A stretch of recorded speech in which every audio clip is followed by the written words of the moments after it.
کیا سرسوں کے دانے کے برابر، کیا رائی کے دانے کے برابر بھی ہمارے اندر ایمان ہے۔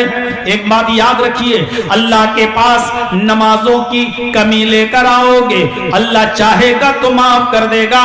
روزوں کی کمی لے کر جاؤ گے، اللہ چاہے گا تو معاف کر دے گا۔ اگر شرابی بن کر جاؤ گے، اللہ چاہے گا تو اپنی رحمت سے معاف کر دے گا۔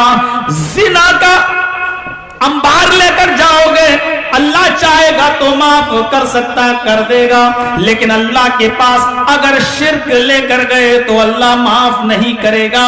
ان اللہ لا یغفر ان یشرک بہ، اللہ رب العالمین شرک کے ساتھ کمپرومائز نہیں کرتا، سارے اعمال کے ساتھ کمپرومائز کر سکتا ہے، کرے گا نہیں الگ مسئلہ، کر سکتا ہے۔ نمازوں میں سستی ہے، اللہ چاہے گا تو معاف کر دے گا۔ روزے میں سستی ہے، اللہ چاہے گا تو معاف کر دے گا۔ ہم نے شراب اور نشہ آور چیزوں کا استعمال کیا ہے، اللہ چاہے گا تو معاف کر سکتا ہے، کر سکتا ہے، اللہ چاہے تو معاف کر سکتا ہے۔ ہماری ماں بہن بیٹیوں نے بے پردگی کی، اللہ چاہے تو معاف کر سکتا ہے۔ ہم نے زنا کیا ہے، اللہ چاہے تو معاف کر سکتا ہے، لیکن اللہ کے دربار میں اگر ہم شرک لے کے جاتے ہیں، یہ پیشانی، یہ ماتھا، یہ سر ہم نے اللہ کے علاوہ کسی غیر کے سامنے جھکایا ہے، اللہ کے علاوہ کسی غیر سے مانگا ہے، اللہ کے علاوہ کسی اور سے بھی ہم نے مشکل کشا اور اس کو حاجت روا مان کر سوال کیا ہے، اگر اللہ کے علاوہ ہماری پیشانی کہیں اور جھکی ہے، یاد رکھیے اللہ شرک کے ساتھ کمپرومائز نہیں کرے گا۔ نو کمپرومائز، شرک کے ساتھ کوئی کمپرومائز نہیں ہے، شرک اللہ کو برداشت ہی نہیں ہے۔ ارے ایک بار سیٹ کر دو بھائی، یہ بار بار کیا، یہ جیسے روک روک کر لائٹ دے رہا ہے، آپ پیسہ بھی روک روک کر دیجئے گا، اس کو اگلے سال تک دیجئے گا۔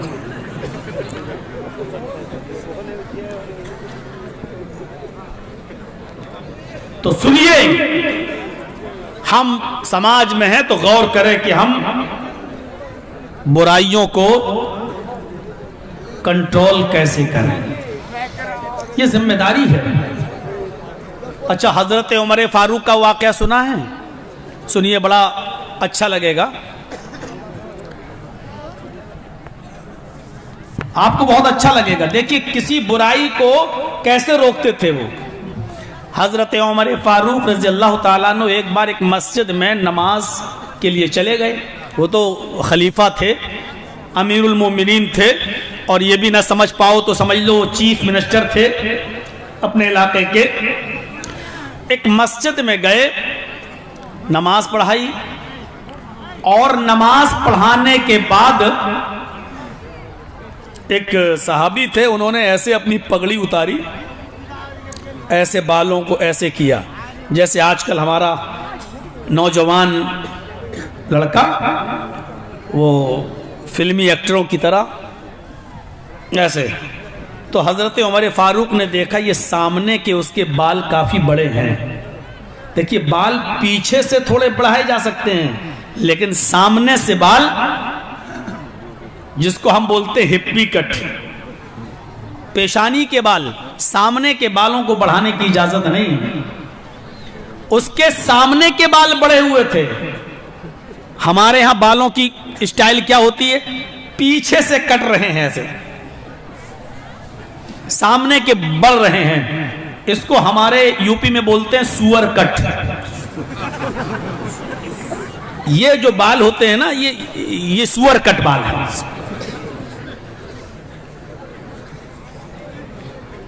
اللہ تعالی فرشتوں سے کو حکم دے گا اور قیامت کے دن یہ آگے کے بال پکڑ کر گھسیٹ کر اس کو جہنم میں ڈالا جائے گا۔